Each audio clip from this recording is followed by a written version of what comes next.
Hey guys. So, I've been wanting to get back to my NieR Replicant playthrough after my PC issues I had during the last attempt. I'm going to have to start over and unlist the old videos, but I have a more concrete idea on how I want to present it this time. I'll expand more on some of my decisions later in the playthrough. I'm going to be playing this on hard mode, and we'll be using the name NieR this time around. So, let's get right into it. December 22nd. The snow won't stop falling, so NieR said he'd stay here with me until it stops. He'll probably leave again when it does, so I kinda hope it snows forever.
All I ask is your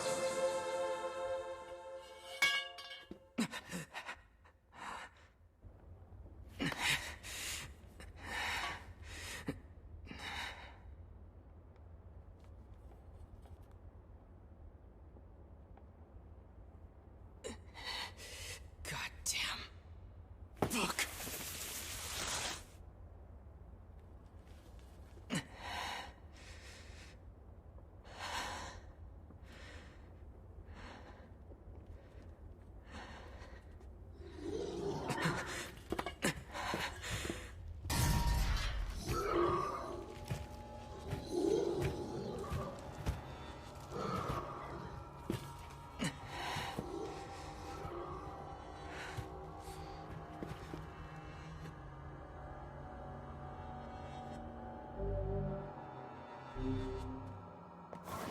Get away, you freaks!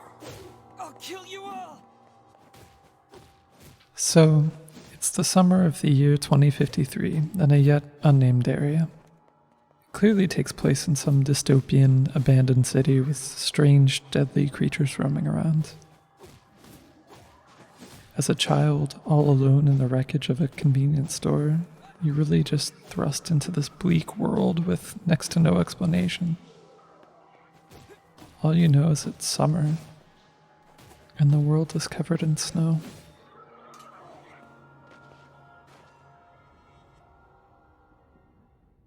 Are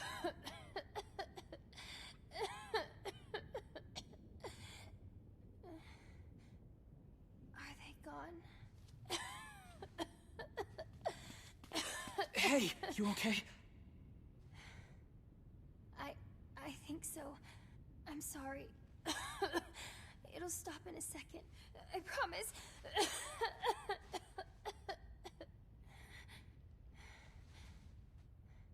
But what about those monsters? Are they gonna come back for me? Don't worry, Yona. I won't let those things anywhere near you.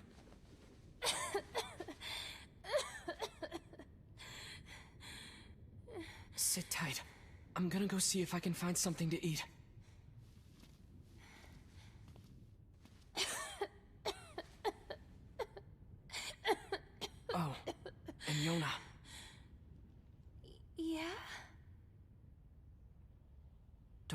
touch that book. Not ever. Got it? Got it.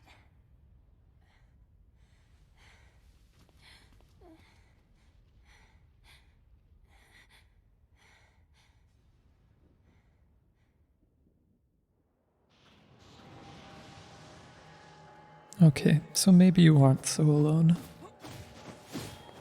Damn! How many of these things are there? They just keep coming!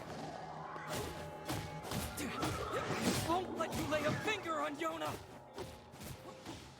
Food is obviously scarce, and these creatures seem to be after your sister Yona for some unknown reason.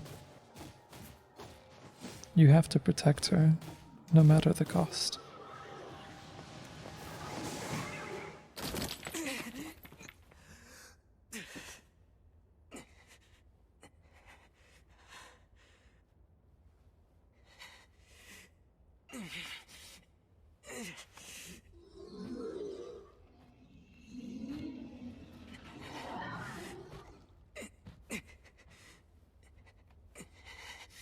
I need more power. I need to protect Yona.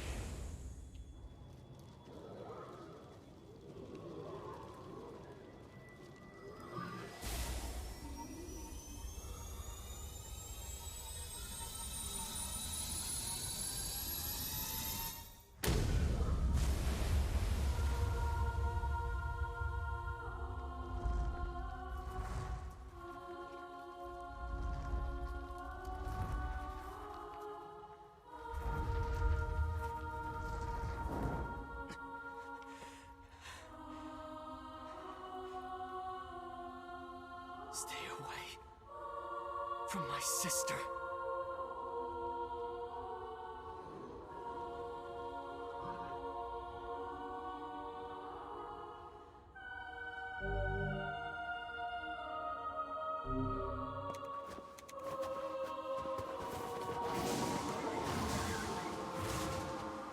I won't let anyone hurt Yona!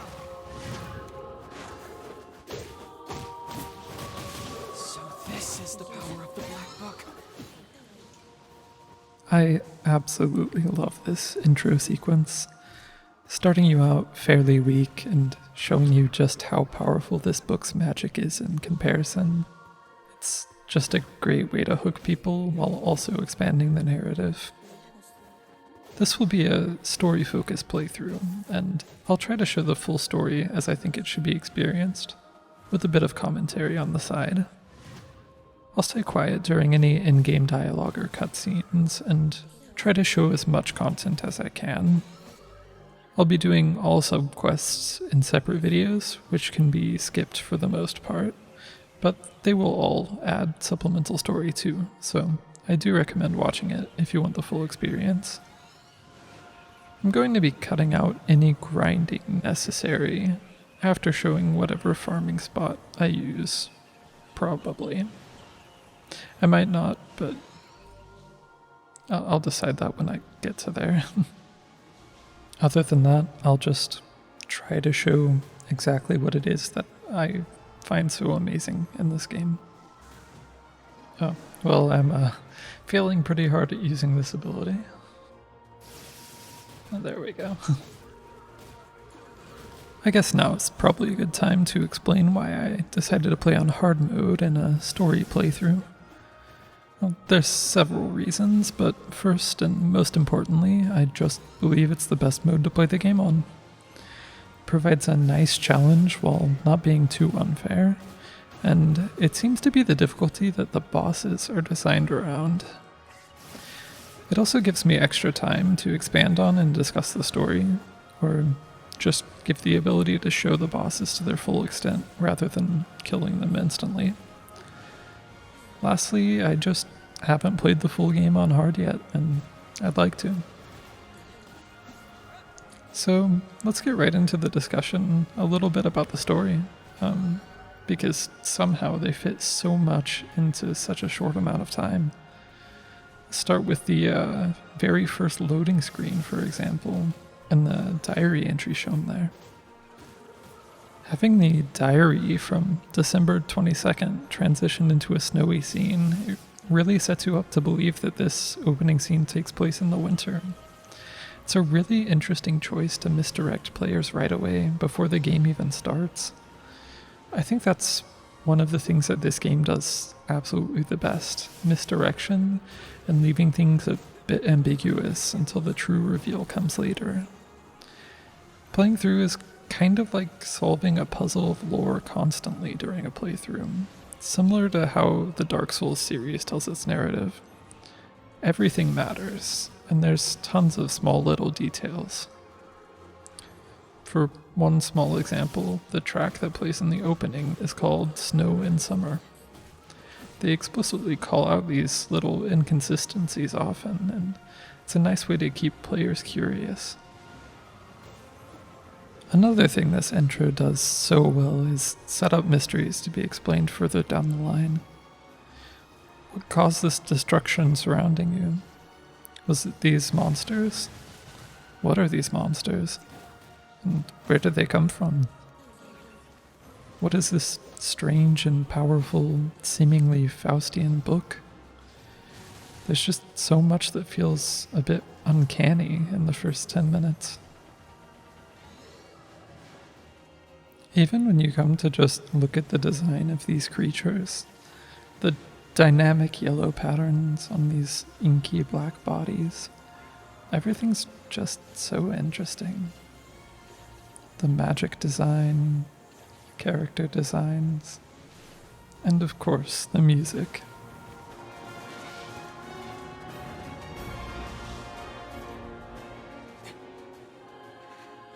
Yoda!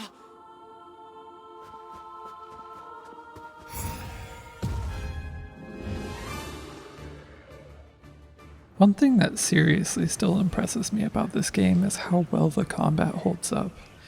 It is extremely engaging, the cycle between melee, magic, dodging, and blocking. The combos and movement is so fluid, and it's fairly complex. There's plenty of variety, and you can really play how you want to, although there's sometimes when there's an obvious bad option. My only real issue is that on hard mode, and even on normal sometimes, some enemies can be a bit bullet spongy, but that's really my only complaint I have about the combat. And even then, that might just be a symptom of me being underleveled for stuff, as I usually don't like grinding levels that much. I can think of one enemy that's very bullet spongy, and I don't know how I'm going to handle them yet, but we'll see. I think it's pretty interesting the noises they decided to give these creatures. You can hear a very animalistic growling and grunting when they attack you. It's pretty reminiscent of like a pig or a boar.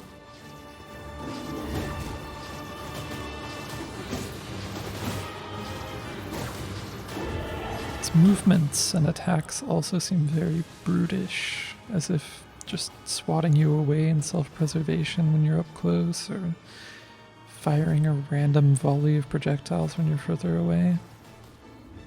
And each of the enemies we saw earlier had sort of similar styles.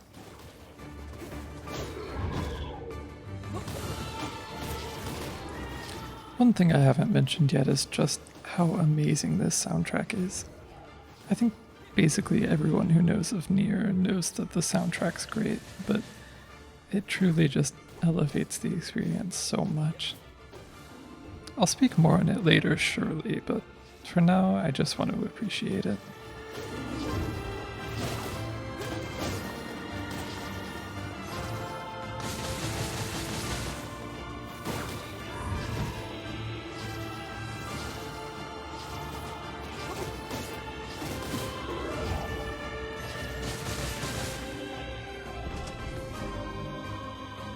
I don't know what it is about these, but I love these little time sections after downing a boss.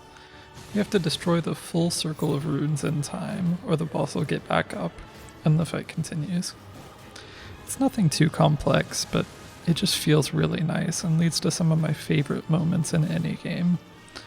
And don't worry if you miss the full circle. The runes you destroyed will stay destroyed the second time around. So it's really not that punishing, and you can get through it.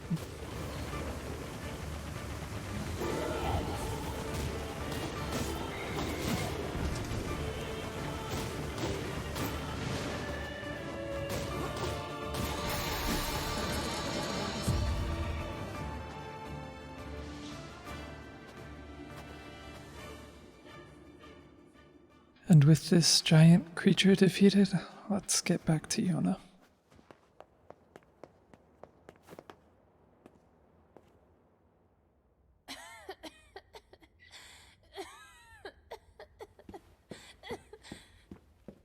Yona, talk to me. It's okay. I'm fine. What about you? Those guys were nothing. Okay, good. Hey, by the way, look at this. I found it while you were gone. Wow, is that a cookie? Here. We can split it. No, you take it. No, you need to eat too. Fine, I'll take the small half. No, come on. You need to keep up your straight.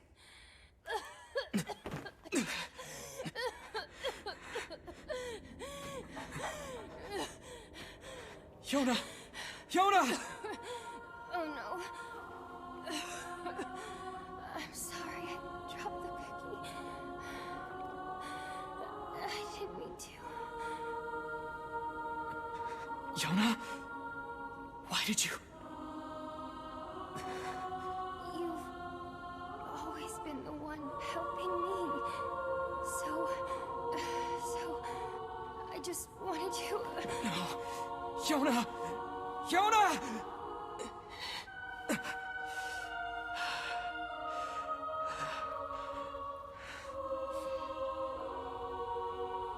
We need help. Please, somebody, we need help! Help us!